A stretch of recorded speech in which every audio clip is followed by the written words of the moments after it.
problemas de ordem técnica.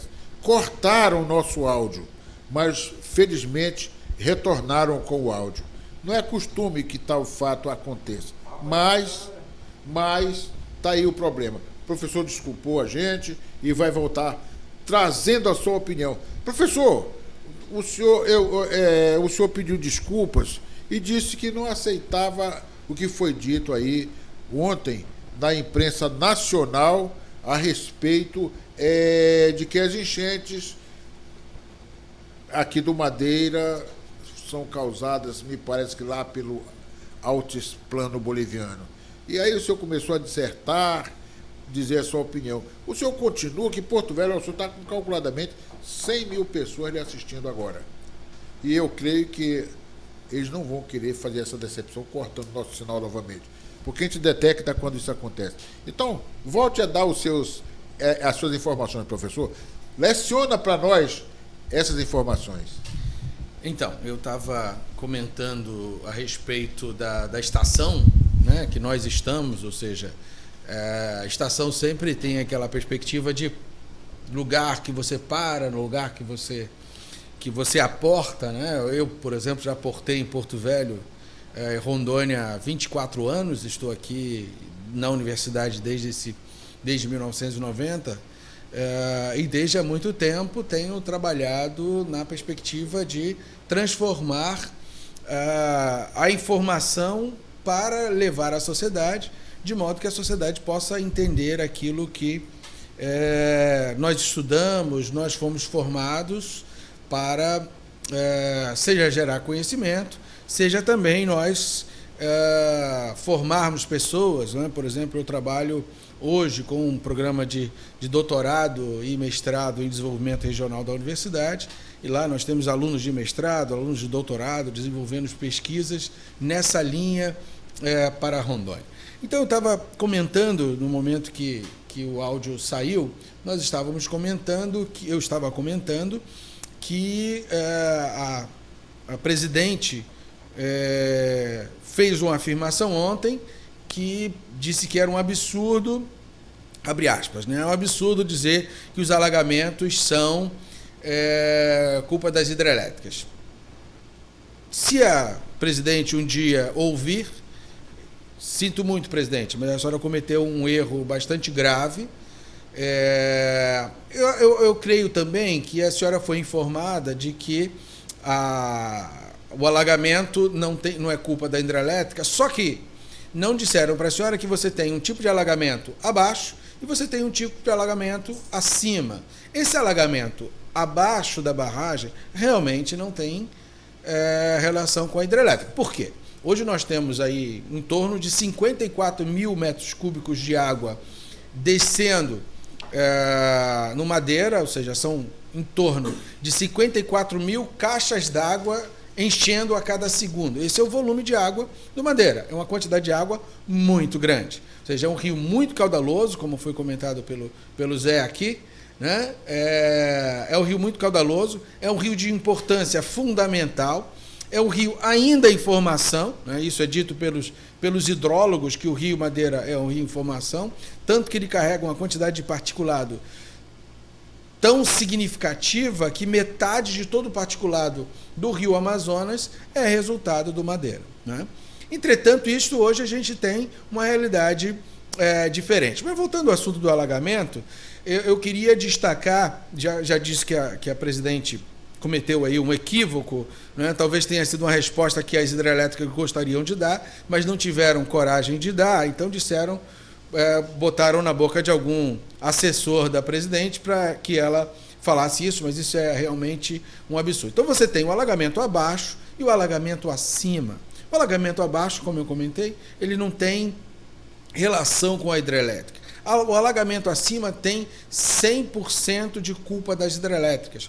Por quê, digo eu, que ele tem culpa das hidrelétricas? Veja, não precisa ser engenheiro, não precisa ser especialista no assunto para imaginar assim, olha, Jaci-Paraná nunca encheu, como está enchendo hoje, antes mesmo com todas a quantidade de água que a gente já teve em 88, 97, né? Que tiveram grandes enchentes nesse período, e Jaci-Paraná nunca ficou daquele jeito. A BR nunca ficou como o último presidente que a gente teve, né?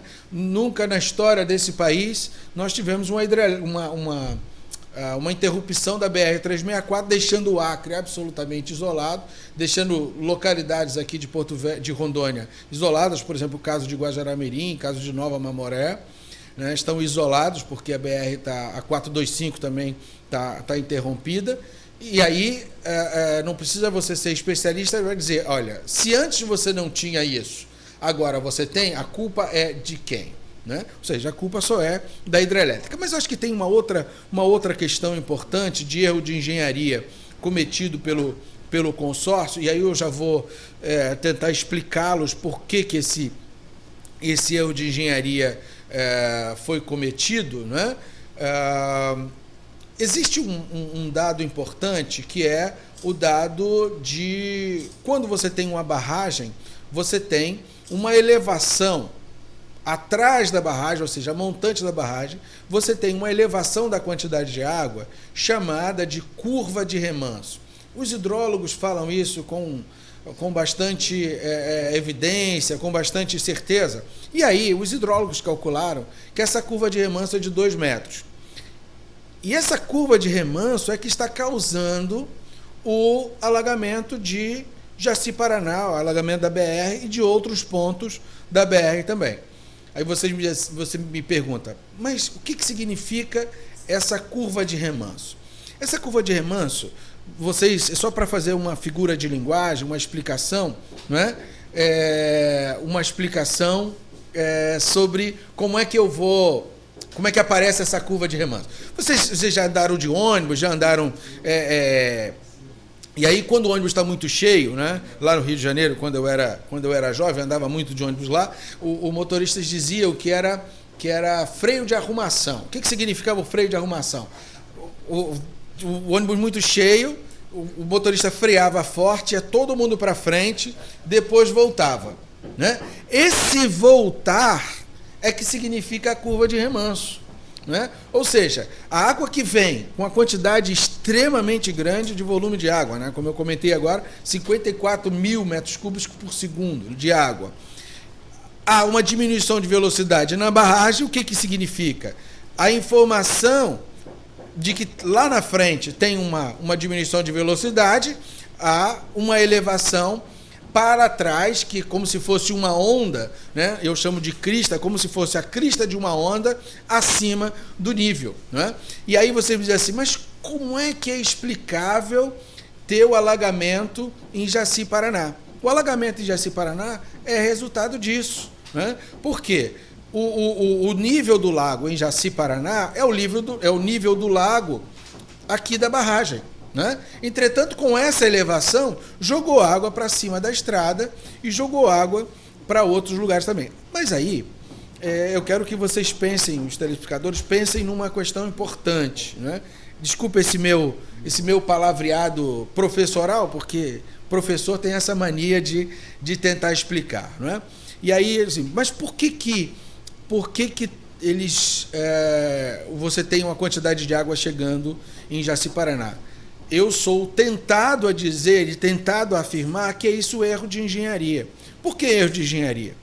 Existe um histórico, mesmo que o Rio Madeira não seja muito estudado, já existe um histórico de cheias que deram informação